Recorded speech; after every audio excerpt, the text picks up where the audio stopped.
भारत के महान योद्धा महाराजा छत्रसाल बुंदेला भारत के मध्य युग के एक महान प्रतापी योद्धा थे, जिन्होंने मुगल शासक औरंगजेब को युद्ध में पराजित करके बुंदेलखंड में अपना राज्य स्थापित किया और महाराजा की पदवी प्राप्त की थी। छत्रसाल बुंदेला का जीवन मुगलों की सत्ता के खिलाफ संघर्ष और बुंदेलखंड की स्वतंत्रता स्थापित करने के लिए हमेशा ही जूझता रहा। बुंदेलखंड केसरी के नाम से विख्यात महाराजा छत्रसाल बुंदेला के बारे में ये पंक्तियां बहुत प्रभावशाली हैं। इत यमुना उत नर्मदा, इत चंबल उत टोंस, छत्रसाल सो लरन की रही न काहू हौस। 4 मई सन 1649 को टीकमगढ़ जिले के लिधोरा विकास खंड के अंतर्गत ककर कचनाए ग्राम के पास विंध्य वनों की कैमूर पहाड़ियों में इतिहास पुरुष छत्रसाल बुंदेला का जन्म हुआ।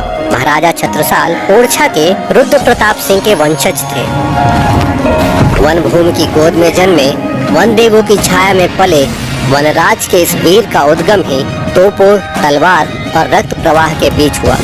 5 वर्ष की ही उम्र में युद्ध कौशल की शिक्षा हेतु इन्हें अपने मामा साहिब सिंह धनेर के पास दिलवारा भेज दिया गया था। माता पिता के निधन के कुछ समय पश्चात ही बड़े भाई अंगद बुंदेला के साथ देवगढ़ चले गए।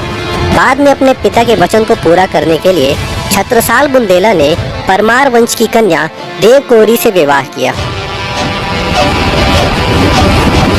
जिसने आँख खोलते ही सत्ता संपन्न दुश्मनों के कारण अपनी जमीन जागीर छिनी पाई हो, निकटतम स्वजनों के विश्वासघात के कारण जिसके माँ बाप ने आत्महत्या की हो, जिसके पास न कोई सैन्य बल अथवा धन बल हो, ऐसे 12-13 वर्ष की उम्र के बालक की मनोदशा आप सिर्फ कल्पना ही कर सकते हैं।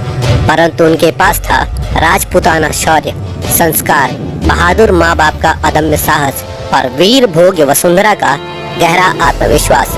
इसलिए उनका हौसला नहीं टूटा, ना ही उन्होंने आत्मघात किया, परंतु निकल पड़े एक ऐसे रास्ते पर जहां से उन्हें एक महाराजा की पदवी मिलनी थी। अपने पिता के पुराने मित्र जय सिंह के पास पहुंचकर सेना में भर्ती हुए एवं आधुनिक सैन्य शिक्षा का प्रशिक्षण लेना आरंभ किया। उस समय राजा जय सिंह दिल्ली सल्तनत के लिए कार्य करते थे और औरंगजेब ने जब उन्हें दक्षिणी विजय का कार्य सौंपा तो छत्रसाल बुंदेला को इसी युद्ध में अपने बहादुरी दिखाने का पहला अवसर मिला। कहते हैं सन 1665 में बीजापुर के युद्ध में महाराजा छत्रसाल ने असाधारण वीरता दिखाई। देवगढ़ के गोंड राजा को पराजित करने के लिए छत्रसाल बुंदेला ने अपने जान की बाजी तक लगा दी थी। लोगों का कहना है कि यदि उनके घोड़े भले भाई ने उनके जान की रक्षा नहीं की होती तो शायद उस युद्ध के बाद महाराजा छत्रसाल जीवित तक नहीं होते। इसके बाद भी विजयश्री का सहरा जब उनके सिर पर नहीं बंधा और मुगल भाई भतीजेवाद में बट गया तो छत्रसाल बुंदेला का स्वाभिमान आहत हुआ और उन्होंने मुगलों की बदनीयत समझी और दिल्ली सल्तनत की सेना छोड़ दी। इन्हीं दिनों राष्ट्रीयता के आकाश पर छत्रपति शिवाजी महाराज का परचम लहरा रहा था।